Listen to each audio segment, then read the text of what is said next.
Well, in spite of what you hear in the preceding or the following, I'm a pretty grumpy old man. It's really, if you can imagine, huge battering ram taking you directly into a wall and slamming you against it is the feeling I had when I was, the moment I was told I had cancer. So the doctor comes in and he basically just tells my dad that he has cancer. And he said, I'm gonna refer you to University of Ann Arbor and basically good luck, and he left. And yeah, I just remember like when he left, it was like complete silence for him and I. My dad being the dude that he is, he just said that I'm gonna beat this. I chose to go at my son's friend's advice, thank God, for Andy Loy.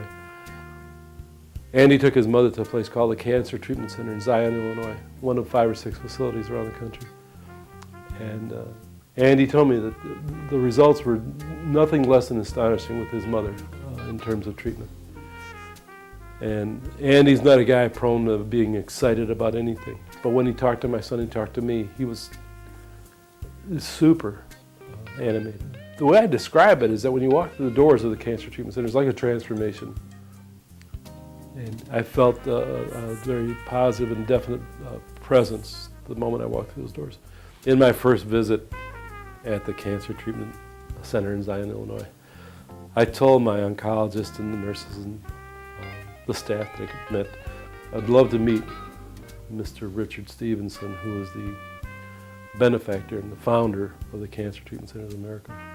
And 2 days later, as I was coming out of the elevator at the Cancer Treatment Center, who do I bump into but Mr. Stevenson himself? Literally bumped into him as the door slid open. And I was so stunned that when I bumped into him, I just looked at him a foot away from me and I said, you're the man. I have to tell you something. I said, you see these shoes I'm wearing? They're yellow and black. And I thought pretty grotesque when my son bought them for me. Because my son bought these and told me that every penny that he spent on buying me these shoes because he wanted me to have more comfortable shoes than I already had was going for cancer research. I said, is that amazing? I said, God, yes. He said, do you know why I built this?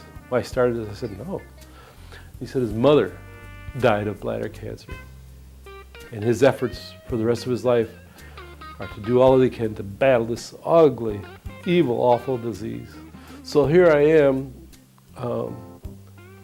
with probably one of the worst banes in human history of cancer, feeling as lucky as any man alive. Psychologically, this cancer thing can back you up against the wall. But I found all these helping hands inside, boosting me along, again and again and again. So when Chico was getting close to the time for his operation, beyond the fact that he was concerned, and we were all concerned, we also knew that he needed money, as he continually did, to get to Chicago and back and to survive. And as is the case in modern days, when you have some sort of medical problem, especially on the order of cancer, again, the community has to pitch in, and Chico has a community. He's done a lot of good things for a lot of people, and is a caring man, a loving man, and I think he was a little startled at how that all came back to him. But one form of it was the benefit we did for him at AJ's Cafe in Ferndale. I worked with Dale Robertson, and we put together a benefit for Chico. We found out he was diagnosed with cancer, and we had quite a good turnout for that. Lots of blues musicians showed up, and I know there was a couple other events that I wasn't involved in, but the event with Chico, I actually wrote a special poem for him for that event. And after that event, I kind of stayed with him through his treatments and his travels, and try to help him through a lot of the hardships of his cancer. When Chico got ill, he sent me an email and said, you're going to have to do something, you're the world record guy. Since we have the world record for the longest concert at my cafe, he wanted me to do something with a hug, because Chico's known as the big teddy bear. He loves to hug people. I actually got approved by the Guinness World Record people to do the world's largest group hug.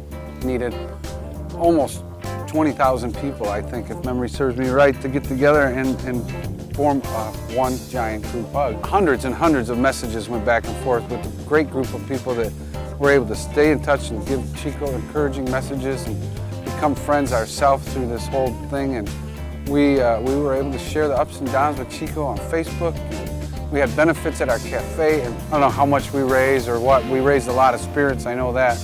And I was real honored to be able to be a part of that with so many great people in this community because, man, we love Chico. The support has been awesome, and I really, really, really believe that has a lot to do with him beating this.